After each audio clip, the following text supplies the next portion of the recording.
Hello अस्सलाम वालेकुम दोस्तों। तो कैसे हैं आप लोग दोस्तों। आज मैं ग्लोबल फ्रीज का चैप्टर नंबर 402 और 403 को एक्सप्लेन करूंगा।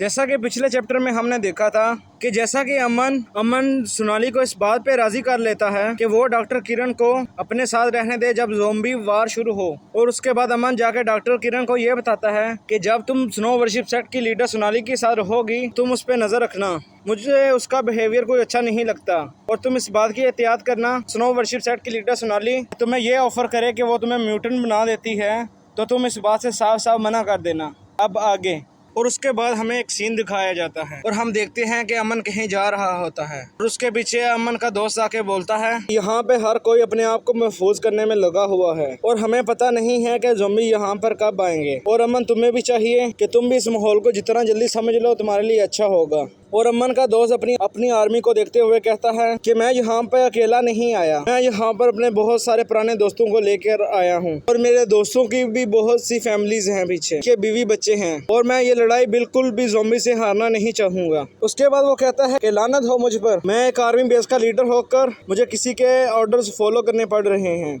मुझे इस बात पर उम्मीद है कि कैप्टन की ये ज़ोंबी वार कराने में इसके पीछे उसकी कोई अपनी चाल नहीं होगी। कैप्टन ये नहीं चाहता वो तमाम आर्मी बेसों को ज़ोंबी से लड़ा दे, इन सब लोगों को तबाह और बर्बाद कर दे, और कैप्टन हम पर कोई ऐसी चाल नहीं चलेगा। उस पर अमन अपने दोस्त को कहता है कि तुम तो ज़ोंबी क्राइसिस को जानते हो, हम सब लोग ज़ोंबी से फाइट नहीं कर सकते कैप्टन बयान की टीम के अलावा। अब हमें कैप्टन बयान पे भरोसा करना होगा। कैप्टन बयान पे भरोसा करने के अलावा हमारे पास और कोई दूसरा रास्ता नहीं है। और उसके बाद हम देखते हैं कि अमन उसी बिल्डिंग के पास चला जाता है जिस बिल्डिंग के अंदर ब्लड वाइन नाम का एक म्यूटेंट पेड़ लगा हुआ है, जो पेड़ इंसानों से उनकी एनर्जी को ऑब्जर्व करके बाकी दूसरे लोगों को फल देता है। अमन इस बिल्डिंग को देखकर कहता है कि ये बिल्डिंग बहुत ही बड़ी है और अगर मैं इसकी छत पे जाऊंगा तो इसका व्यू बहुत ही ज्यादा अच्छा होगा, उससे मुझे पूरा स्नो वर्शिप कर्ल नजर आएगा। और जब अमन और उसकी टीम उस बिल्डिंग के अंदर जाने लगती है तो उसी वक्त ही स्नो वर्शिप सेट के 2 मेंबर आके उनको रोक देते हैं। आगे से कहते हैं कि मिस्टर अमन, ये जगह हमारे बर्फ के देवता की पूजा करने वाले लोगों की है और जो लोग बर्फ के देवता की पूजा करते हैं वो ही इसके अंदर जा सकते हैं और हम यहाँ पे कोई मसला नहीं चाहते और आपकी बहुत मेहरबानी होगी आप यहाँ से चले जाएं।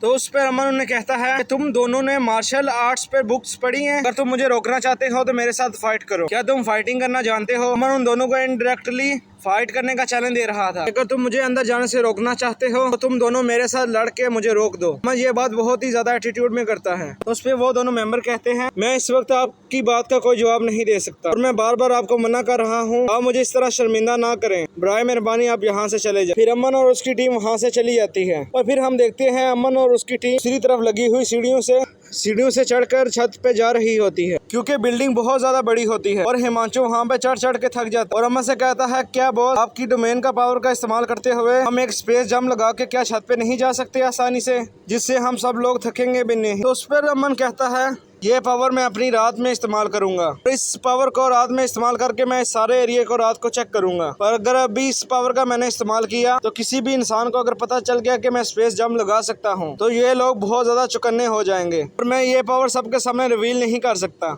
और फिर हम देखते हैं कि अमन और उसकी सारी टीम छत पे चली जाती है। उसके बाद अमन कहता है कि इस बिल्डिंग में हवाओं का दबाव थोड़ा ज्यादा है, इसमें हवा बहुत ज्यादा सर्द और बहुत ज्यादा तेज है और यहाँ से एक पूरा व्यू नजर आता है और मैं इस जगह से शूटिंग बहुत ही ज्यादा अच्छी तरह से कर सकता हूँ। जैसे कि हमें पता है अमन की पावर डोमेन के अलावा अमन के पास शूटिंग स्किल बहुत ही ज्यादा कमाल की है और अमन ने इस स्किल से दोनों आर्मी बेसों को बहुत ज्यादा मारा था, उनको परेशान करके रख दिया था और अमन ने इस स्नाइपिंग स्किल से 2 बड़े आर्मी बेसों को हरा दिया था। फिर अमन अपनी स्नाइपर गन अपने हाथ में पकड़ के कहता है तो ठीक है, ज़ोंबी वार के दौरान मैं यहाँ पर खड़ा होकर ज़ोंबीज को मारूंगा। तो उसके बाद अमन अपनी टीम से कहता है अगर तुम लोग चाहो तो तुम भी इसी बिल्डिंग में रह के फाइट कर सकते हो, तुम लोगों को फ्रंट लाइन में जाकर लड़ने की कोई जरूरत नहीं है और जब ज़ोंबीज वार शुरू होगी तो इसमें बहुत ज्यादा भगदड़ मच जाएगी, तो ये बात हमारे लिए बिल्कुल अच्छी नहीं होगी। और इसके बाद हम देखते हैं और इसके बाद हमें एक ली यांग का सीन दिखाया जाता है जिसमें वो सोच रहा होता है कि मैं अमन को स्नो वर्शिप सेट के बारे में सब कुछ बता दूं जो भी मैं स्नो वर्शिप सेट के बारे में जानता हूं, और मुझे उम्मीद है कि ये सब कुछ अमन जानने के बाद मुझे और मेरे खानदान को यहाँ से ले जाएगा और कहीं और शिफ्ट कर देगा। और फिर ली यंग अपने बेटे के पास जाता है जिस दिन से सोनाली ने उस लड़के का सिस्टम काट दिया है, और उस दिन से वो लड़का हर रोज रोता रहता है। उसका बाप उसको जाके कहता है, बेटा यहाँ से उठो, अब यहाँ पे बहुत बड़ी ज़ॉम्बी वार होने वाली है और हम लोगों को अभी कहीं और जाना होगा जहाँ हम लोग हिफाजत से रह सकें। ये सुनने के बाद उसका बेटा कहता है कि मैं यहाँ से बिल्कुल नहीं जाऊंगा, तुम सब लोग जाओ, और रोते हुए कहता है वहाँ पर मेरी गर्लफ्रेंड भी होगी। जब से सोनाली ने मेरा सिस्टम काटा है वो मुझे नापसंद करती होगी, मैं यहाँ से बिल्कुल नहीं जाऊंगा। और ली यंग अपने मन में सोचता है, क्या मुझे अमन और दूसरे आर्मी बेसों से इस बात के बारे में राब्ता करना चाहिए कि मैं उनको ये सारी बातें बता दूं, स्नो वर्शिप सेक्ट की सारी सच्चाई उनको बता दूं। और फिर हम देखते हैं स्नो वर्शिप सेक्ट में रात हो जाती है और अमन और उसकी टीम गाड़ी में ही सो रहे होते हैं। अमन की किसी आवाज से अचानक आंख खुल जाती है और अमन देखता है कि स्नो वर्शिप सेक्ट के लोग उस बिल्डिंग को बहुत ही ज्यादा प्रोटेक्ट कर रहे हैं, कोई भी उसके अंदर चला ना जाए। यकीनन उस बिल्डिंग में कोई ना कोई बहुत ही बड़ा राज होगा। अमन ये सोचते ही अपना डोमेन ओपन करता है और एक स्पेस जंप लगा के उस बिल्डिंग के अंदर चला जाता है। और जब अमन स्पेस जंप लगा के उस बिल्डिंग के अंदर आता है और आते ही उस दरख्त की कुछ शाखों और फल को देखता है और बहुत हैरान होकर ये सोचता है कि जो लोग बर्फ की देवता की पूजा करते हैं ये उन लोगों का बहुत बड़ा राज है और ये लोग यहाँ पर सबको आने के लिए मना करते हैं। यकीनन इसका बहुत ही बड़ा राज होगा। अगर ये इस दरख्त को इस्तेमाल किस लिए करते हैं, अमन को ये सब जानने के लिए बहुत ही ज्यादा बेताबी होने लगती है। फिर अमन उस दरख्त के तने की तरफ बढ़ने लगता है। आगे जाने में उसको कोई खतरा हो सकता है ये सोचते ही अमन अपने हाथ में एक तलवार ले लेता है और अपनी पावर्स को भी बहुत ज्यादा बढ़ा लेता है। अगर कोई खतरा हुआ आगे तो मैं अपनी हिफाजत आसानी से कर सकूं। और अमन आगे जाके देखता है आगे दरख्त की लकड़ियों की एक बहुत बड़ी दीवार बनी हुई है। उन लकड़ियों के आगे उसको एक सुराख में आगे एक हिस्सा नजर आता है। अमन उसको पार करने लगता है। अपने मन में सोचता है ये पौधा बर्फ की देवता की पूजा करने वालों के लोगों का एक राज है और मुझे लगता है कि ये दरख्त एक म्यूटेंट है और इसके पास भी अपनी ताकत है और अगर मैं इनको अपने हाथ से पीछे करूंगा मेरे लिए बहुत बड़ा खतरा होगा। और ये सोचने के बाद अमन अपनी तलवार से एक बहुत बड़ा स्लैश लगाता है। अमन की पावर से वो लकड़ियां एक ही बार में टूट जाती हैं और हम देखते हैं कि अमन जब ही उन लकड़ियों से बाहर आता है काटी हुई जड़ों से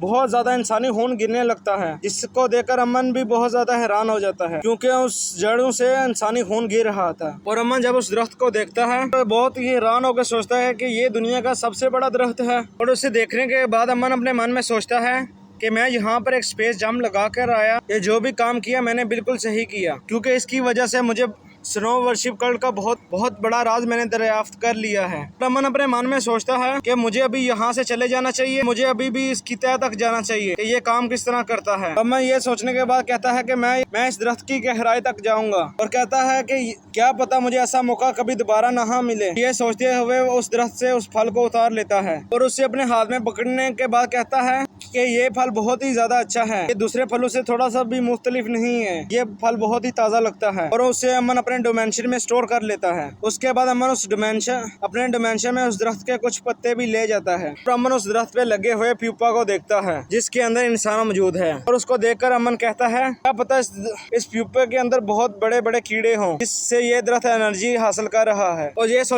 सोचने के बाद अमन कहता है इसको चेक करना होगा और अमन अपनी तलवार अपने हाथ में पकड़कर रेंज में आ जाता है और एक जंप लगाता है। जंप लगा के उस प्यूपे के ऊपर वाली टहनी को काट देता है। उस प्यूपे के गिरने से पहले ही उसे अपने डिमेंशन में स्टोर कर लेता है। फिर अमन अपने डिमेंशन गेट को ओपन करता है उस प्यूपे को चेक करने के लिए कि उसके अंदर क्या है और अपने डिमेंशन गेट को ओपन करके अभी उसके अंदर चला जाता है उस प्यूपे को चेक करने के लिए। तो उसके बाद हमें एक सुबह का सीन दिखाया जाता है। हम देखते हैं कैप्टन बयान और अमन बाकी के तमाम आर्मी बेस इकट्ठे हैं। तो अमन सबसे कहता है कि अभी ज़ॉम्बीज़ ने हरकत करना बंद कर दिया है और ज़ॉम्बीज़ किसी पर भी अभी अटैक नहीं कर रहे। इसकी दो वजह हो सकती है, ज़ॉम्बी किंग के मरने की वजह से सारे ज़ॉम्बीज़ पीछे चले गए हैं या ज़ॉम्बी किंग को हमारे प्लान के बारे में पता चल गया है। इसके पता चलने के बाद ज़ॉम्बी किंग हमारे खिलाफ ही कोई प्लान बना रहा है। और अमन कहता है कि हमें इस बात का जरूर ख्याल रखना चाहिए अगर हम ज़ॉम्बी किंग को इतने हल्के में ले रहे हैं तो अगर वो हमसे ज्यादा चालाक निकला, क्या पता वो हमसे ज्यादा चालाक निकले और हमें इस बात का भी ख्याल रखना चाहिए। तो उस पे साउथ आर्मी बेस की लीडर कहती है